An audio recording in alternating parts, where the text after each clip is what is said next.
view this as an encore performance. And I got 2 interviews today. We got Autumn Hensick from Griddle and Grind, and then waiting in the wings we have Sue Fisher from the historic Ephrata Cloister. So we're going to start with Autumn here, and I always try and dig up a little info on these people prior to interviewing them, so I have some idea what to ask them. And she apparently is the social media guru of Griddle and Grind, but yet you can find nothing on her online. I mean, I scoured the depths of the internet. That's the way I like it. Yeah, all right. That's the way I like it. You don't have to look far to find something on me on the internet.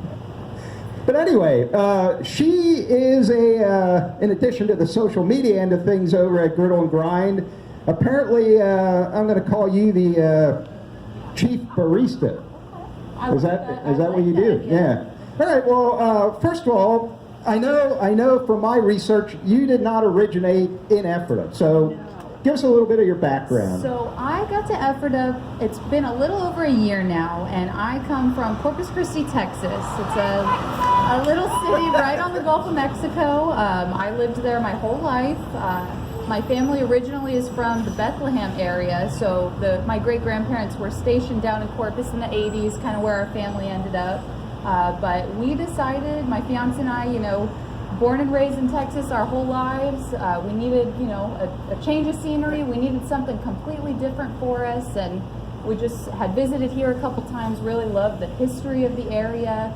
And the weather, of course, is a lot different than what I'm used to back home. Except last weekend. Yes, except for last weekend, yes. But yeah, so we've been here about a year now, and was lucky enough to, meet Sierra and Shailene from Griddle and Grind and just make a really good connection with them, and have been working with them ever since. So when you set out and journeyed from Texas here, you really didn't have a job when you showed up here. No. Well, that's a didn't have a job. Free spirit. No, yeah. So, some things you just kind of got to go for, right? Yeah. So, but we knew my background in coffee and just little jobs that I picked up here and there, I didn't really fear. I knew that I'd be able to find something up here, and better than I could have ever imagined with the 2 of them. Absolutely. Well, how when you were in high school and you had dreams of what you're going to do for a living, was it a barista? No, it definitely wasn't. No, you might be surprised to know that I do have a 4-year college degree. Oh, well, okay. Well, I have a 2-year and I've yet to use it. So let me tell you now. So I went to school for psychology. I always saw myself working in the social work field, and I still do in the future. But right now, this is what has encompassed my life for the past 6 years. And I love coffee. I love everything about it. I love, helping other people learn how to enjoy coffee, and that it's not, some scary out of touch thing that is, fancy or out of reach for any kind of folks. So, it's where I'm happy to be right now. Absolutely. Well, I mean, that's a little interesting, because the bank gentleman I interviewed as my last interview here, his high school dream was also to be a psychologist. Yeah. And his dad said, well, unless you're going to get a doctorate and a master, absolutely. You're not going to make any money. No, and here we are. So he's now marketing at the bank. But that's interesting. Well, I think the 2 do go hand in hand. I mean, I took quite a few classes that were, marketing of psychology or psychology of marketing. That's what he said. Absolutely, how do we, market things to folks on an individual level? And I think that, you can take a lot from that. You hypnotize background. them. Absolutely, absolutely. Well, then, all right. So you have your degree. What college did you go to? Texas. I went to Texas A&M University. Oh, okay. There All right, an Corpus. Aggie. Yeah. All right. Well, then, to become a barista, is there a training program for that, or you just sort of learn on the job, or? I think it depends on where you start off. I was lucky to start off at a shop that did take me on with no training whatsoever. So you learn the basic brewing techniques. There's a lot of math involved with like the ratios of brewing coffee, brewing espresso. So there is definitely some training and some math and some numbers behind that. But a lot of folks, you will learn up as you go. And I mean, for me personally, when I train, I like to train folks that maybe haven't had so much experience. Well, it's easier to train it is. somebody that knows nothing Right. than somebody that that's has got bad habits. Yeah, Yep, exactly. absolutely. Yeah, I mean, that's true in almost any Anywhere. occupation. Yep, That is. absolutely. So there is more to coffee than looking at the cheapest can at Dollar General and taking it home with you. Absolutely, yeah. That's sort of my coffee. Yeah, so we actually are going to have a class coming up, I believe on the 18th of August. That's going to be a little more about how to read your coffee label. So, we walk into these grocery stores and we see shelves upon shelves of coffee bags, wash process, dark roast, light roast, what all these things mean, right? So we're going to be hosting a class that dives a little bit more into how to read your label, how to really find what taste you like and, help you out with your coffee experience. So, yeah. Well, that's yeah. Oh, so you're basically a bartender of coffee. Absolutely. Yep. Okay. Well, that's cool. Do you also chip in on the cooking over there, or you're strictly? I'm more so just behind the bar. All right. Although I did get to help out in the kitchen last week, and I had a lot of fun with it. All I mean, right. we've got a good group of girls in there. It doesn't really matter if you're in the front of house or the back of house. We are all always working as a team, and I love that. Do you yourself have? I'm sure somebody there does, but do you have your food handling certificate, or? I personally do not. Okay. In Well, this not. state, I mean, which, not that matters. No, it's funny actually that it doesn't matter up here because in Texas, everybody and anybody that's even setting foot in that kitchen has got to have. Oh, really? it. Yeah, No, here. You learn- could- yeah, I learning- think all you could have 50 employees, Right, and only one of them needs it. Yeah, that's, learning the food handling laws up here were a little different. Well, that's a little weird because probably in Texas the liquor laws are a lot less stringent than they are up here. They are in some ways, and in some ways they're a little more progressive up here. It's really funny, Absolutely. All right, so well, let's think. Oh, okay. Well, so that's what you do for your living, and that I take that you said earlier that it's pretty much a full-time job. Is that your only source of employment at this point? I mean. So I also do, and if you've been in the cafe, you may have seen a little calligraphy here and there on our special signs and that. So I do a little bit of calligraphy, just freelance in my free time, for folks that might have weddings or special events coming up. Well, that's cool. That's a little bit of that. It's always good to have your own businesses. Absolutely, Your boss is always better when he's yourself. Got to have a little side hustle. Yeah. Right. No, that's true. And besides that, any hobbies to speak of? Yes, probably too many hobbies. Well, yeah. Kelly, my miniatures collection is out of hand. Miniature. I love miniature Scotty dogs, or? I mean, miniature ceramic animals. Oh, okay. I do a lot of redecorating, like dollhouses and that. I really like, antiquing, going out and picking certain things and kind of figuring out what we can reimagine them as at home. But yeah, the dollhouse is taking up most of my focus right now. Well, that's neat. Yeah. I actually, I go antiquing per se, but I pretty much focus on old postcards because I sell them on eBay. Gotcha. And been doing it for many years, Right. and it's a pretty easy way of making some extra money, really. But yeah. So other than that, I don't have a ton of hobbies, but a couple. But like you say, you always have too many for the time in the day. Absolutely. How many people are employed over there at Girdle and Grind right now? We probably have about 12 girls. Oh, right really? now. Really? Yeah. Well, I do know locally here, and then maybe even nationwide, it seems like a lot of the food service places have a hard time finding decent, reliable help. Right. I assume you have that same problem? Yeah. I can't speak to it so much as, Sierra and Shailene could, but I feel like we have just been so blessed because we have such a strong group of girls, which, you get 12 girls in one setting. It doesn't always work out so great, but, we have a great group of girls. We really do work as a team. Nobody frets when, you might have to pick something up that's not necessarily your job. We're there to help each other. And I like to think that shows, to folks that are coming in and dining. I like to think that, they can see that teamwork. And do you have a lot of, I'm going to say high school, college age, or is it a little bit older than that? I guess it is a little bit older. We've got a couple of high school girls that do work for us. We call them our crepe girls because they'll come in and just kind of help make sure that we do have crepes made as we need them. And so, but yeah, besides the two of them, yeah, most of us have graduated high school. A couple have graduated from college as well. So yeah, Well, that's interesting. I mean, and I guess that you say you have a great group. Sometimes, as people get a little bit more mature, and maybe actually need the money they're making to pay bills, it makes for an easier get along thing when if you have all high school kids and I got this tonight, I ain't showing up, But I think overall it is a very difficult time for food, especially over the summer when you got all these decks, and they take all the workforce, and because everybody wants to work on a deck, until it's 150 out. But no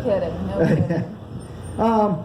do you live in Ephrata? So I don't actually. It's funny how we came to be in Ephrata. We're living over in Wernersville right now. Well, till he passed away, my dad lived in Wernersville. Okay, yeah, and we do love it over there.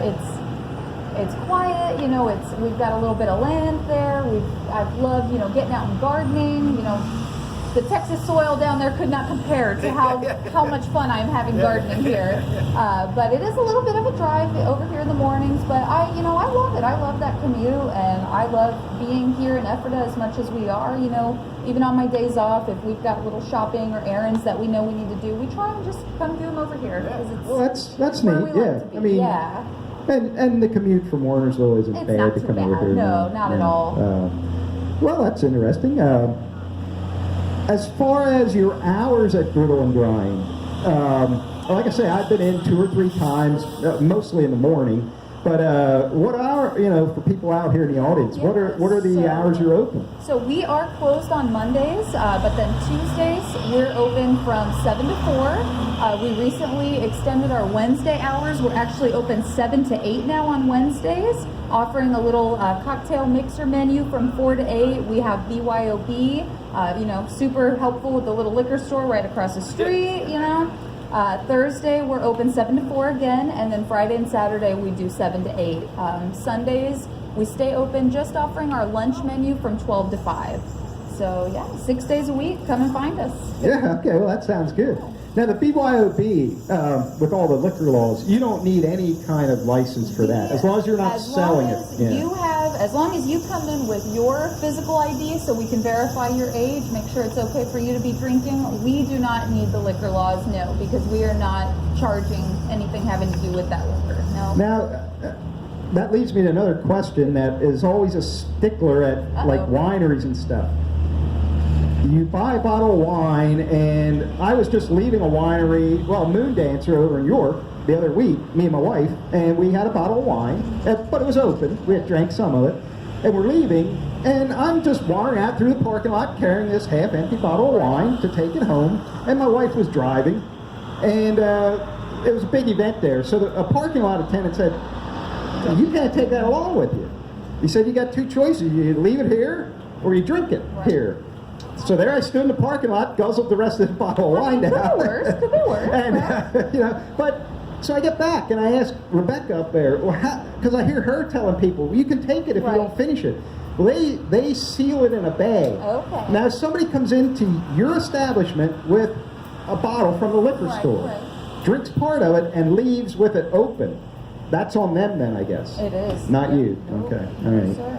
But we will also seal your bottle. Oh, so you do have, we you can do that. do that if need be. Yeah, because I was a little curious, these beer distributors now that sell these slushies. Right. And I haven't ever bought any, and I'm thinking, well, how do they get away with that? Dangerous. But they apparently have a sealed cap, and they don't put the straw in it. Right. You handle that at your own discretion. Okay, well, that's, now there's all these little, the good old days. Where did they all go? But, when you went to high school down in Texas, was it a big high school, a small high school? I mean, it was a pretty good sized high school. It was one of the smaller ones in town, but we probably had about 350, maybe 400. Okay, well that's and that's probably sort of nowadays around here that would probably be a smaller high school. Class, right. When I graduated from Cocalico back in the Stone Age, my class was I think we had 140 people, and I knew it. Not that I hung out with everybody, but I knew every single person in my class. And my wife, who is a year younger than me, but graduated from Ephrata, and maybe had 200 some. I say, how don't you know everybody in your high school class? But she doesn't. And she said, well, we had a little more A people. little too many, yeah. And then I'm sure there's schools in Texas that probably got 5,000 in their Yes, class. absolutely. All right, okay. Well, I know I got another interview, and I know you're still on the clock, so you're getting paid for this interview. That's a good deal. So unless you have anything more to add, which you're welcome to add as much as you want, I guess I'll let you off the hook. Yeah. And well, I will throw in there. We do have some live music tonight. Phil Cap will be playing from 5 to 7 in the cafe. We always love when Phil comes out and joins us. He'll do some acoustic, some jazz covers, some Beatles covers, lots of 50s and 60s. Okay, well that does sounds an awesome job. So he'll be with us from 5 to 7. Other than that, you can look for us on Facebook or Instagram just by searching for Griddle and Grind. So thank you. Well, one more thing on that. Being the social media, all the pictures, you're the one that takes them, That right? would be me, And you yeah. take them with your phone. With my My phone, phone yeah. is just horrible. When I want to take a decent picture, I do have a Canon EOS, Okay. and I get that out. Yeah. But yeah, your phone does an amazing job, really. Thank you. I appreciate that. Yeah, for the most part, I do a lot of it on the phone. Now, granted, you're going to have a flyer or two where you got to hop on the computer. But, most of what we do is done on the phone. All of our images, all of our media, that's coming directly from in the cafe. Well, hats off to you for that, thank because you. Appreciate I do all my media basically at my desktop because it's a lot bigger and easier. Right. All right, well, hey, thanks a lot, and it's great meeting you, and I got to stop over there at some point, and we'll see what's going on over there. Good. But Thank nice you. meeting you. You too. Hope to see you again somewhere. Absolutely. I guess you just give that right to her, then we don't have to...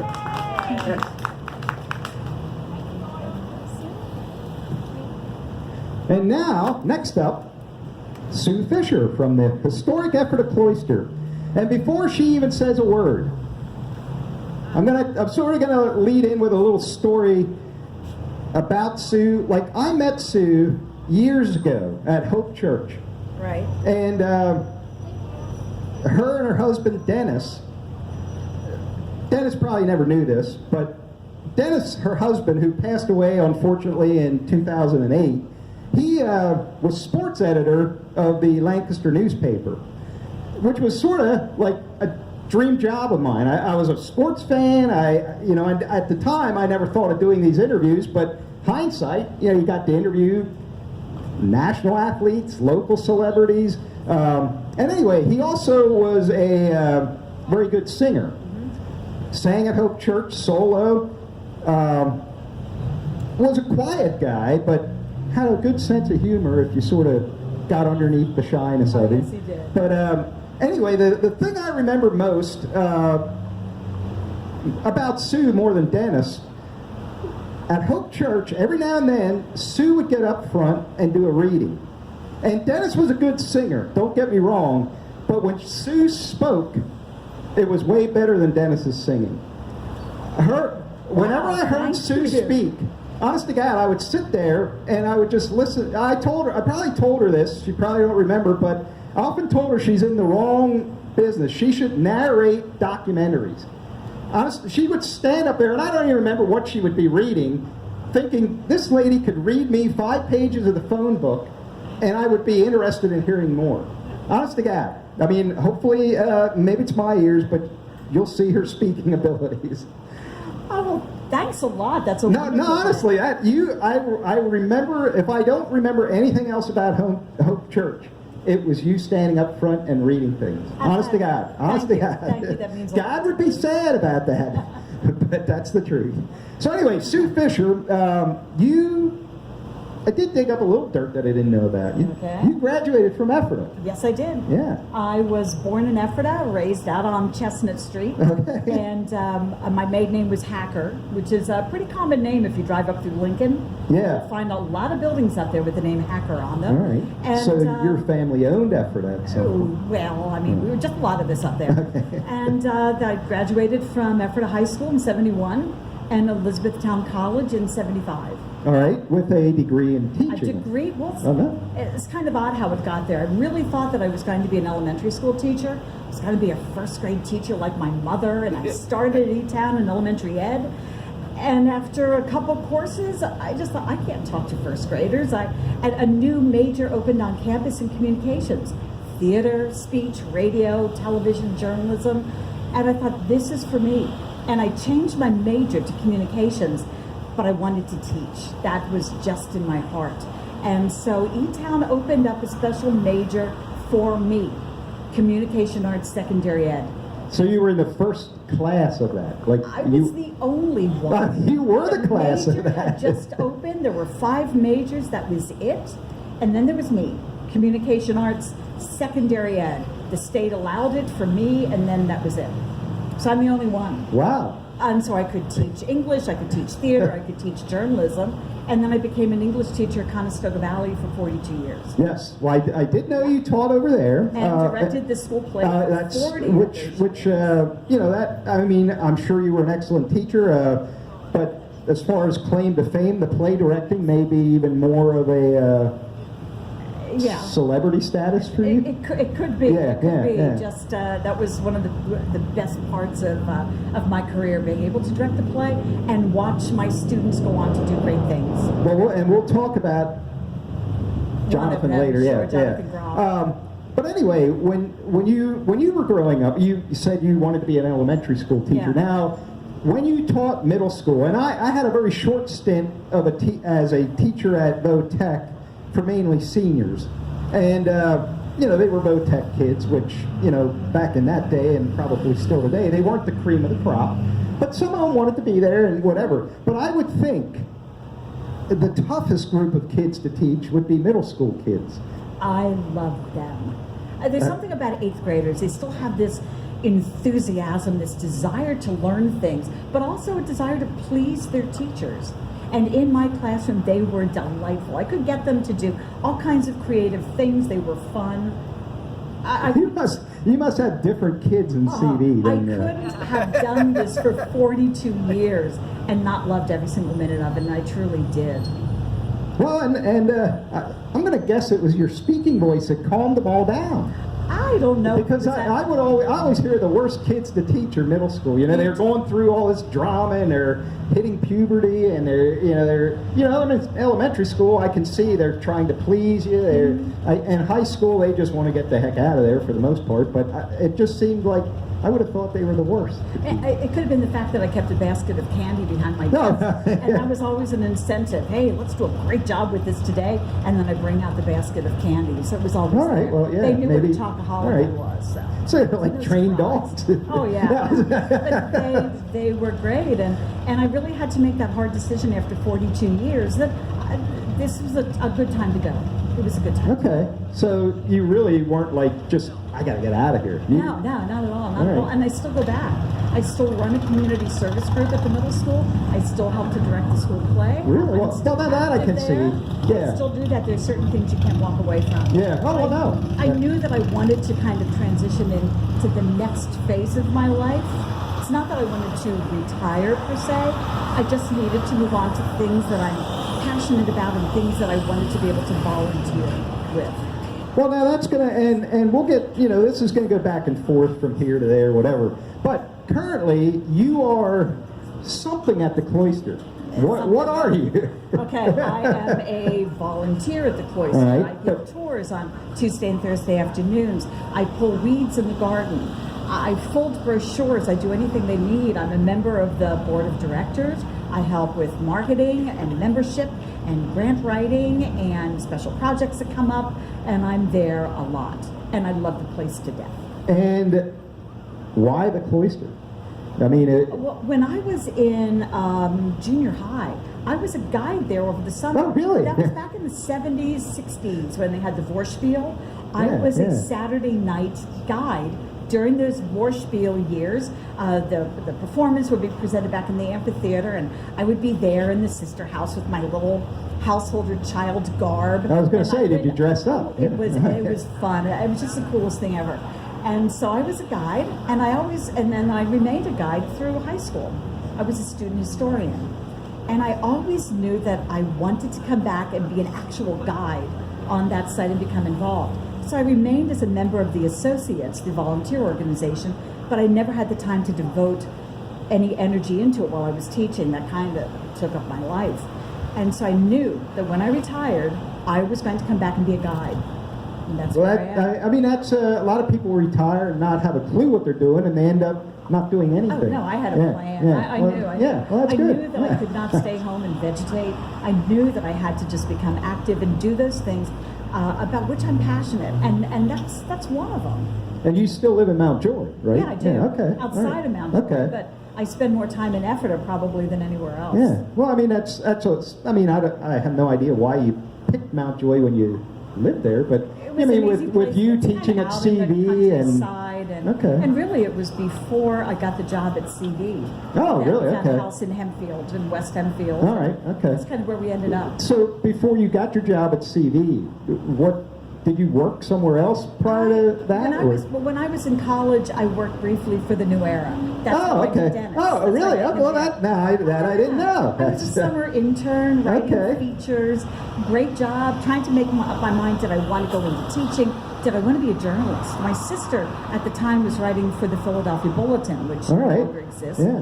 And I was really debating a career in journalism, but I wanted to teach. But this was a great summer job, and I met Dennis there. So yeah, so there's a Yeah. reason you were working there. Yeah, and so then at the end of the summer, we started dating and got engaged and got married the end of my junior year in college. And after college, I did teach 1 year at LS. Oh, and okay. then Yeah. got the job at That CV. must have been very early in the history of LS. I mean, LS school was, how long was that I around? don't know. I don't know when that was incorporated. Yeah. My job, I started teaching there in 75 and then moved to CV in 76 and Okay. had been there then the remaining 41 years of my career. Okay, all right. I suppose, well, you taught at the middle school. Yes. We talked earlier about Jim Brown being here. He works at the bank. He also is involved with the Groves. Well, Jim is my wife's second cousin, but his father taught at CV. Adam Brown? Yes, Adam. Yeah. Yes. Sure, he was yes. at high school. He Yeah, passed great away a couple. I'm going to say a couple years ago, maybe two. Yeah. Not real long ago, but yeah. He was my wife's great uncle, I guess you'd call him. he was a wonderful teacher. Yeah. Yeah. I've heard stories of him, but so when you were in high school, you were in plays, I assume. Yes, I was in plays, but I also student directed the junior play. Oh, because And you I went right to the did top. that. Yeah, I kind Yes. of wanted to become involved in that aspect of it. I enjoyed it. When I went to college then, I was in a lot of college plays, Okay. but then also did a lot of behind-the-scenes work, doing lighting, doing everything. Did you ever write a play? I did not. Okay. And Well, I really thought that for my last production, when I retired, that I was going to write my own show. That was my goal. But I mean, I just ended would up- have pictured all that Yeah, eventually yeah. you would have like, But I ended up having one of my students write my final play. okay, so it wasn't like a knockoff of a major play, No, it was this not at all. student's It's play. brand new. When this student, his name's Peter Fenton, when he was an 8th grader, he was in my play in middle school, 7th and 8th grade. And at the end of the 8th grade play, he looked at me one day and he said, you know, Mrs. Fisher, he said, I think I could write my own play. And I said, you go for it, Peter. I said, if you write a play, I will direct it. A month later, he shows up. Now, he's an 8th grader with a 43-page script of Act 1. Play was fantastic. I said, It took "Keep going." 7 hours. We worked on it over the summer. He perfected it, 90-some page script, and I produced it. The next year, that was the middle school play. And so he said to me, he said, when you retire, I want to write your final play. And he did. And so my last And play his that I did- profession, I mean, Now, he's is it- long out of school, I assume. He's only 23. Oh, okay. He's a playwright with both plays published and a third one published that's going to be presented at the Philly Fringe Festival in September. So you got to give that guy credit. He knew in 8th grade what he wanted to do, and he's doing it. He knew that he wanted to write a play, and I directed it. And he's still boom, writing gone on plays. from there, Yeah. and this is what he's doing. This is his career. And I'm he is a playwright. 58, and I'm still thinking, what is it I want to do? Yeah, You know, he so- kind of knew then. That's Yeah, what he yeah. Well, wanted, that's right. good. That's good. Now, as far as the cloister, I don't know a lot about it, but I think the one thing I do know about it is when they came over here and started their little colony, the one one of their rules was abstinence. Is that correct? Or is that the Quakers? Well, no. Because whenever them religions have that, my mind says, how do you think you're going to last? That's... Lasting was not a concern of theirs. Oh, okay. Not at all. I mean, really, they did not come here from Germany to establish a colony here, to establish a community. This all happened because Conrad Beissel, who was a religious seeker, had a lot of strange ideas. Maybe you could say that he was trying to preach to brethren congregations in Philadelphia and in Loyola. Oh, okay. And his idea was that God's coming in his lifetime, and it's going to be any day now, tonight, tomorrow night, the next week, and that when God comes, he's going to take his faithful to heaven, and they will marry God. Therefore, if you're going to marry God tonight, how can you tend to an earthly marriage during the day? You need to be spending all of your energy in this preparation, meditation, and getting ready. So their outlook was very short. It was short-lived, right? God's going to come in a day now. So he really came out to this spot here to be a hermit, and the community began to grow around him. 1732, he's living in a house somewhere here in the wilderness. There is no town. Right, yeah. 7 followers came, began to establish a community. 1735, there might be about 25 or so people living there. They begin building these buildings. 1745, you've got about 80 or so celibates living in these huge buildings. And they did live, it was gender separated, There's right? a sister's house and the brother's house. Yeah. And the whole idea was maintain the celibate lifestyle so that you can go to heaven and marry God. You're eligible. But there were householders, about 200 of them, who built their homes and their farms around this community and worshiped with these people on Saturday. That was their day of worship. But didn't necessarily